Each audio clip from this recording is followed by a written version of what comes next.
Today we're looking at 8 tips to help you if you're doing your first event or corporate photography gig. So there's a number of things you need to think about, and you want to make sure that you're getting all the right shots that you want. So corporate events and photography is kind of like a hand in hand. So the main thing if you're doing photography is going to be corporate type events. So what that means is you're going to have maybe a party, Christmas party, or a social gathering where they've got keynoted speakers. So what I'll do is I'll give you a few main things to think about, and also a couple of tips to help you through your journey. If it's your first one and you're kind of looking for ideas and tips, then this is probably a good point to start. I've done quite a few of these types of shoots and it's become second nature. So the first thing you want to do is make sure you get an agenda or itinerary for the event, which will basically be a printout of everything that's happening. So the types of people that are speaking, who's attending, the time slots, when the breaks are, when you're going to have lunch, things like that, because they'll expect you to get photos of more or less everything.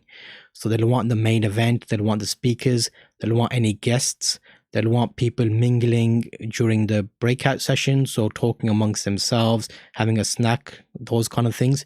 So all of that will build up a basic timeline of the day. So think of it as you're documenting everything that's happened in chronological order.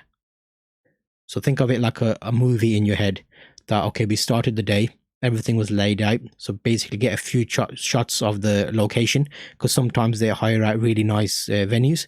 So make sure you get those. Have a shot of the desks, because normally they have desks inside whereby they lay out cards and names of speakers and where they're going to sit if there is a speaking section, or if it's a stage. Make sure to check out the stage and what types of lighting requirements you're going to need. Is it well lit? Can you prop up a couple of off-camera flashes on stands in key places where people are going to be sitting? So that's kind of a bit of background in it. So I'll give you a bit more like a bit of fluffy kind of stuff, marketing type stuff. So shoot from creative angles. Make sure you get a mixture of photos from different sides. If it's a big venue, left, right, find your spot.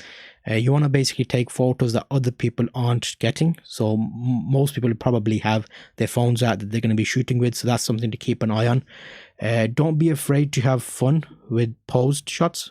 So you'll always have some people that are more willing to get involved. So if it's like some people that want to get involved, then make sure you get a few shots just to get a bit of humor of the day, because at the end of the day the event's been most likely organized to kind of build up team morale and get that kind of side of it. So you want to show that once the pictures are with the marketing department or whoever ends up being your client that you're supplying them to, they've got a nice selection of shots, not just your boring stand-up shots, kind of a bit of humor of the day, how people found it. So everybody has their personality, so see if you can capture that in some of the photos, and rely on natural light as much as possible. So that is a good tip if you're just run and gun shooting and you just got your camera and there's no lights. But if you have done what I said earlier and you've planned lights on stage in certain locations, you'll just up your game, because you can shoot at better camera settings and not worry about noise and kind of odd light situations. That's a few. I've got a few more noted here. So yes, so this is kind of going back again, but when you're there, you'll know the types of photos you want to take. They may want you to take photos composed in a certain way so that they've got space to put logos on it, information, so they want to use the photos for another purpose after the event's done. So that's something to think about quite early on. So you probably know that before you start, basically, because they should give you a briefing of saying, okay, we want X amount of photos, we want everything covered, we want you to make sure you cover this segment of the show, we're going to use photos on social media, we want them for Facebook, Instagram, those kind of things, LinkedIn. So then you know what sizes you're going to provide the images on. And try and get some abstract shots for marketing. So things like, if the event's in a nice venue, you can get things of kind of blurring out certain elements of the shots and having some things in focus. So use your creative input on that. That's kind of in your, as a photographer, you'll already have something in your head that you want to achieve. So I'll leave that to you, but be as creative as possible. Work around the lights that are there. So there might be tungsten lights, there might be spotlights, there might be different colored lights.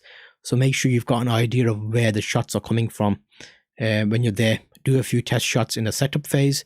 Make sure you get there early. That should go without saying.